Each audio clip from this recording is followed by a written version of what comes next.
Hoje nós falaremos sobre diodos, materiais semicondutores. Mas para a gente falar de semicondutores, nós precisamos relembrar alguns conceitos de materiais condutores e materiais isolantes.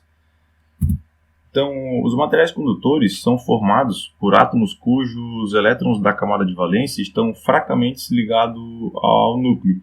O que isso quer dizer? Se for aplicada uma DDP, uma tensão elétrica em cima desse material condutor, os elétrons livres eles irão se movimentar facilmente. Lembrando, a movimentação de elétrons é corrente elétrica. Então, quanto maior o número de elétrons livres, maior a condutividade desse material. Alguns exemplos são ouro, prata, cobre, alumínio. De uma forma geral, os metais são bons condutores elétricos. Já os isolantes são formados por átomos cujos elétrons da camada de valência estão fortemente ligados ao núcleo.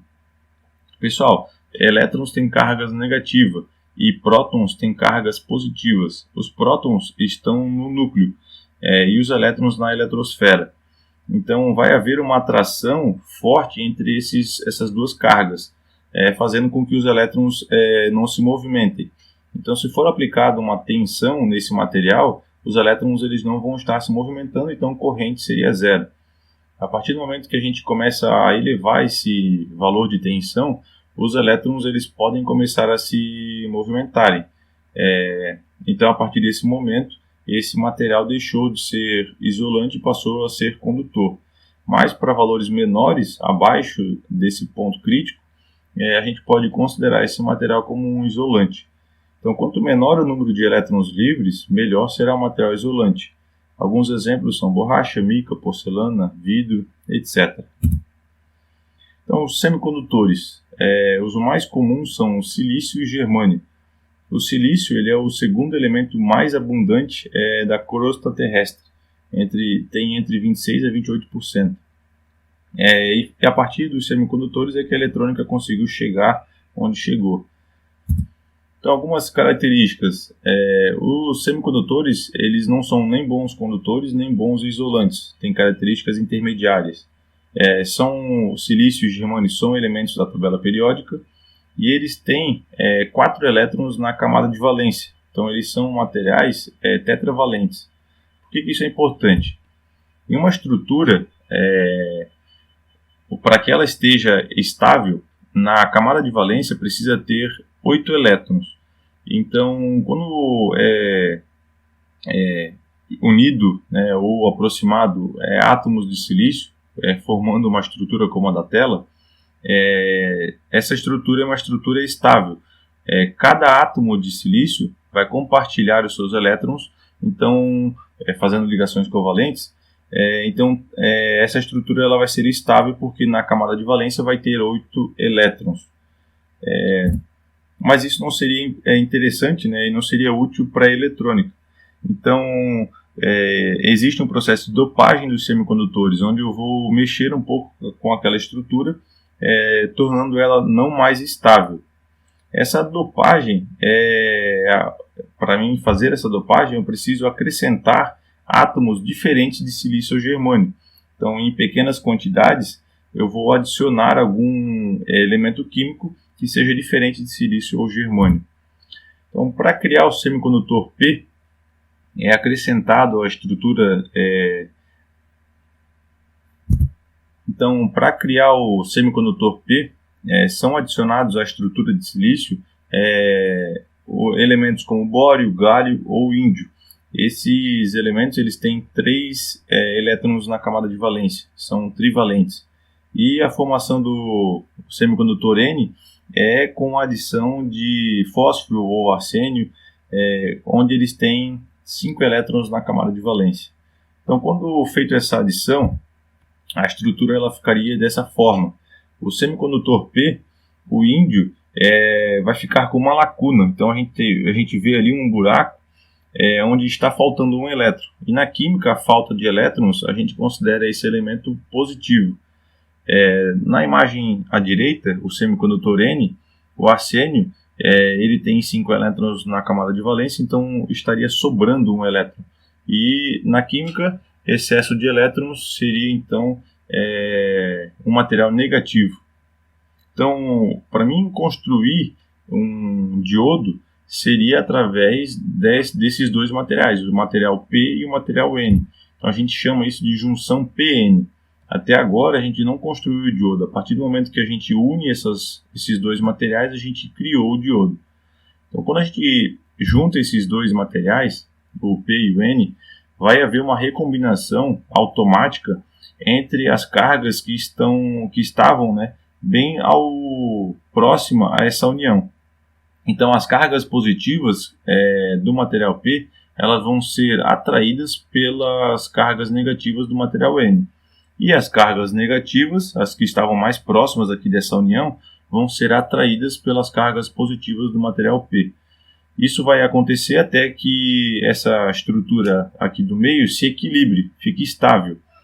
Então essa camada a gente chama de camada de depleção. A partir desse momento, essa carga positiva não consegue mais se recombinar com a carga negativa porque tem uma barreira de potencial entre o material P e o material N. Essa camada é chamada de camada de depleção, certo? Então aqui a gente tem a simbologia, a gente vai precisar identificar o símbolo do diodo nos próximos circuitos. Então o anodo, certo? Seria esse lado aqui, é o lado positivo do diodo. E aqui seria o catodo, que seria o lado negativo do diodo. Esse é o símbolo do diodo. Aqui é uma imagem do componente real, certo? Então, quando for utilizar ele no laboratório, lembre dessa imagem. Então, a gente pode ligar esse diodo de duas formas. Reversamente ou diretamente polarizado. Começando pelo reversamente. Quando nós ligamos ele reversamente, isso quer dizer que nós vamos aplicar no material P um potencial negativo e no material N nós vamos aplicar um potencial positivo. Com isso vai acontecer a expansão da camada de depleção. Todas essas cargas negativas vão ser atraídas para esse potencial positivo, cargas opostas se atraem, e a mesma coisa vai acontecer desse outro lado.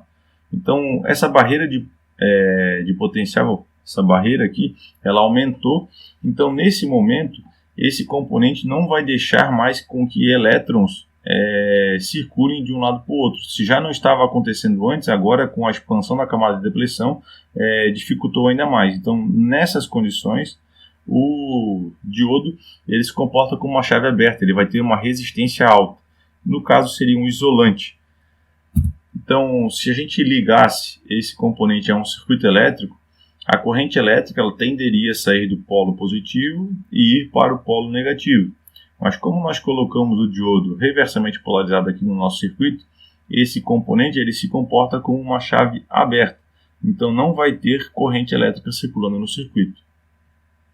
Agora, se nós ligarmos esse diodo diretamente polarizado, o que vai acontecer? Cargas opostas, cargas iguais se repelem. Então, nesse momento, vai haver um estreitamento na camada de depleção. Então, nesse momento aqui, vai ter condições de ter corrente elétrica circulando por esse componente. Nesse momento, o diodo ele se comporta como uma chave fechada, um curto-circuito. A resistência dele é muito baixa. Então, nesse momento, a gente pode considerar ele um condutor.